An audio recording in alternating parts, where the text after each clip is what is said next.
This episode of the Yardcast was recorded at Wilde Oaks Nursery in Raleigh, North Carolina. Providing quality annual and perennial flowers grown exclusively in their greenhouse, Wilde Oaks is the place to go to add color and style to your yard. Stop by their greenhouse on 1010 Road or visit them online at wildeoaksnursery.com.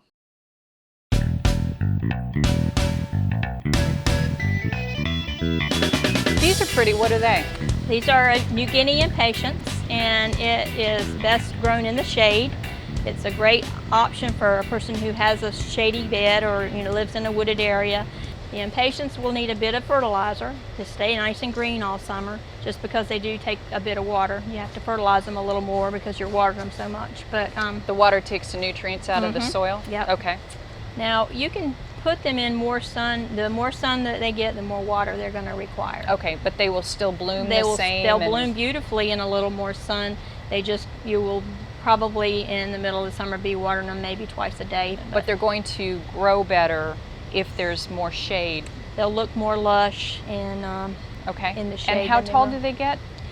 There again, it depends on the amount of water and fertilizer that they receive. If you run them a little bit on the dry side and not quite as much fertilizer, they'll probably grow about 2.5 feet.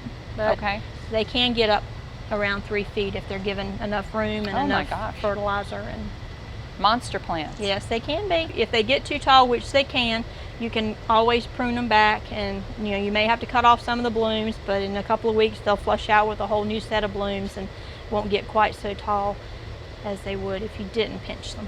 Will deer bother these?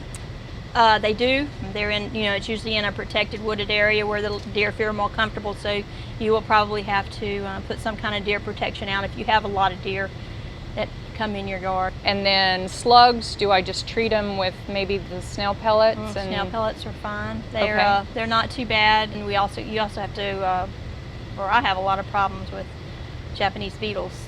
Like to eat the leaves. Okay. But it'll bloom like this all summer, even in the shade. Great plant, comes in lots of colors except for yellow. It has it's pretty disease resistant. A lot of times a colored flower will sort of determine the color of the plant. Like the purple ones will have a darker leaf, whereas the white ones will have a lighter green leaf.